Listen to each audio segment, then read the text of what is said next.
2025 தமிழ் சினிமாவில் கிட்டத்தட்ட 250 படங்களுக்கு மேலே ரிலீஸ் ஆயிருக்குங்க. இதில் பல படங்களில் வந்து பார்த்தீங்கன்னா முன்னணி கதாநாயகிகளே வந்து கதாநாயகிகளை வந்து நடிச்சிட்டாங்க.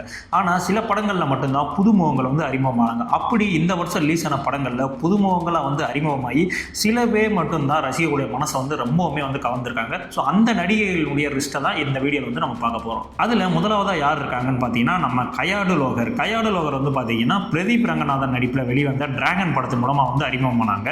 இவங்க வந்து பார்த்தீங்கன்னா ஆல்ரெடி கன்னடத்திலே வந்து 2-3 படங்கள்லாம் நடிச்சிருக்காங்க. அந்த படம் அங்கே ரொம்ப ஹிட்டும் ஆயிருக்கு. ஸோ அதுக்கப்புறம் அவங்க முதல்ல தமிழில் நடித்த படம் தான் வந்து இந்த டிராகன். இந்த படத்தின் மூலயமா வந்து பார்த்தீங்கன்னா அவங்க நிறைய இளைஞர் ரசிகர்களை வந்து டோட்டலாக வந்து அப்படியே ஈர்த்துட்டாங்கன்னு தான் சொல்லணும்.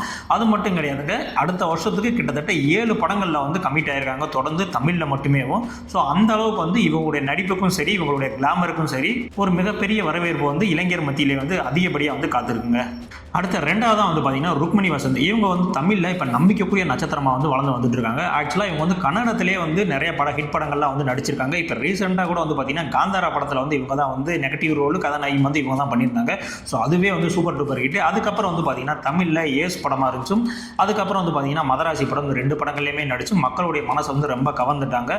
இனி அடுத்த ஒரு 10 வருஷத்துக்கு இவங்க வந்து ஒரு சிம்ரன் ஜோதியா மாதிரி ஒரு கண்டினியூஸாக வந்து கதாநாயகி பாத்திரத்தில் வந்து இருப்பாங்கப்பா, அந்த அளவுக்கு வந்து ஒருத்தன் நடிக்கிறாங்கப்பா அப்படின்ற மாதிரியான ஒரு வரவேற்பு வந்து ரசிகர் மத்தியில் இன்னமும் இருந்துட்டு தான் இருக்கு. அடுத்த மூணாவதாக வந்து பார்த்தீங்கன்னா கீர்த்தி செட்டி. ஆக்சுவலாக கீர்த்தி செட்டி வந்து பார்த்தீங்கன்னா தெலுங்குல ஒரு முன்னணி நடிகையாக இருந்தாலும் தமிழில் வந்து பார்த்தீங்கன்னா வா வாத்தியாரே வா அப்படின்னு கார்த்தி நடிப்பில் வெளியாக உள்ள அந்த படத்தில் ஒரு முக்கியமான கேரக்டரில் வந்து நடிக்கிறாங்க. ஸோ இதன் மூலயமா வந்து பார்த்தீங்கன்னா இவங்க தமிழுக்கு வந்து ஒரு புதுமுகமாக வந்து உள்ள இன்ட்ரோடியூஸ் ஆகிறாங்க. பட் இதுக்கு முன்னாடியே வந்து பார்த்தீங்கன்னா இவருடைய பாடல்களாகட்டும் படங்களாகட்டும் டான்ஸ் ஆகட்டும் எல்லாமே வந்து தெலுங்கு இண்டஸ்ட்ரியில் ஒரு மிகப்பெரிய ஹிட்டு. ஸோ அந்த தெலுங்கு இண்டஸ்ட்ரியில் என்னதான் ஹிட்டாக இருந்தாலும் தமிழ் ரசிகரும் வந்து பார்த்தீங்கன்னா கீர்த்தி செட்டியை வந்து அதிகமாகவே வந்து ரசிச்சுட்டு தான் இருந்தாங்க. அது மட்டும் இல்லை, தமிழில் இப்போ நயன்தாராவுடைய தயாரிப்பில் விக்னேஸ்வரனுடைய டைரக்ஷனில் பிரதீப் ரங்கநாதனுக்கு ஜோடியாகவும் வந்து நடிச்சுட்டு வந்துட்டு இருக்காங்க.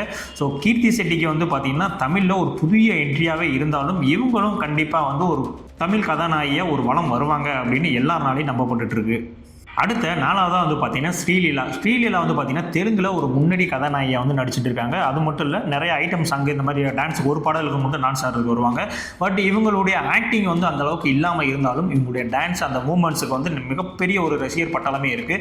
இப்போ வந்து பார்த்தீங்கன்னா தமிழில் சிவகார்த்திகேயனோட பராசக்தி படத்தில் வந்து இணைஞ்சு கதாநாயகியை வந்து நடிச்சிட்டு இருக்காங்க.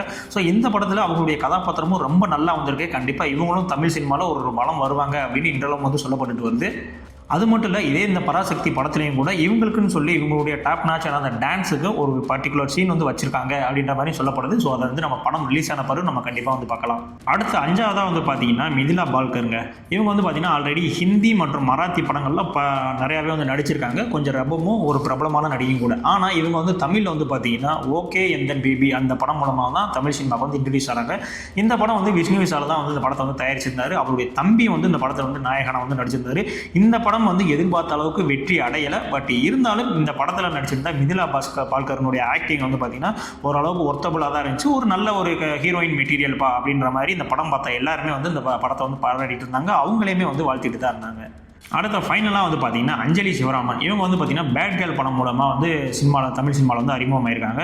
முதல் படத்திலே வந்து பார்த்தீங்கன்னா எல்லாருடைய பாராட்டையுமே வந்து பெற்றுட்டாங்க. படம் வந்து பார்த்தீங்கன்னா சில சர்ச்சையான விஷயங்கள் சொன்னாலும் பட் படத்தில் இவங்களுடைய ஆக்டிங் வந்து பார்த்தீங்கன்னா ரொம்பவுமே வந்து ஒர்த்தபுளாக இருந்துச்சு. இவங்க வந்து தமிழுக்கு வந்து முதல் நல்லியா இல்லையே, இவங்க எங்கேயோ பார்த்த மாதிரி இருக்கே, நம்ம பக்கத்து பொண்ணு மாதிரி இருக்கேன்ற மாதிரி நிறைய விமர்சனங்கள் வந்து இவங்களை பற்றி வந்துச்சு. ஸோ இவங்களும் கண்டிப்பாக தமிழ் சினிமாவில் ஒரு வளம் வருவாங்க அப்படின்ற மாதிரி எதிர்பார்க்கப்பட்டு வருது. இப்போ நான் சொன்ன இந்த 5-6 நடிகைகளில் உங்களுக்கு ரொம்ப பிடிச்ச நடிகை யார் அப்படின்றத வந்து கண்டிப்பாக நம்மளுடைய கமெண்ட் பாக்ஸில் சொல்லுங்கள். இல்லைப்பா இவங்க தான் கண்டிப்பாக இன்னொரு 10-15 வருஷத்துக்கு வந்து தமிழ் சினிமா வந்து ஆள போகிறாங்க, இவங்க தான் வந்து வளம் வருவாங்க அப்படின்னு உங்களுக்கு யாருன்னா தோணுச்சுன்னா அதையும் நம்ம கமெண்ட் பாக்ஸில் வந்து கண்டிப்பாக வந்து. ஸோ இதே மாதிரியான அடுத்த ஒரு வீடியோவில் சந்திக்கிறேன். நம்மளுடைய சேனல் பெரிய சேனலாக இல்லைங்க, சின்ன சேனல் தான். ஸோ நீங்களாம் வந்து சப்ஸ்கிரைப் பண்ணால் தான் நம்மளுடைய சேனல் மென்மேலும் வளரும். ஸோ இதே மாதிரியான அடுத்த ஒரு வீடியோவில் வந்து உங்களை சந்திக்கலாம். நன்றி.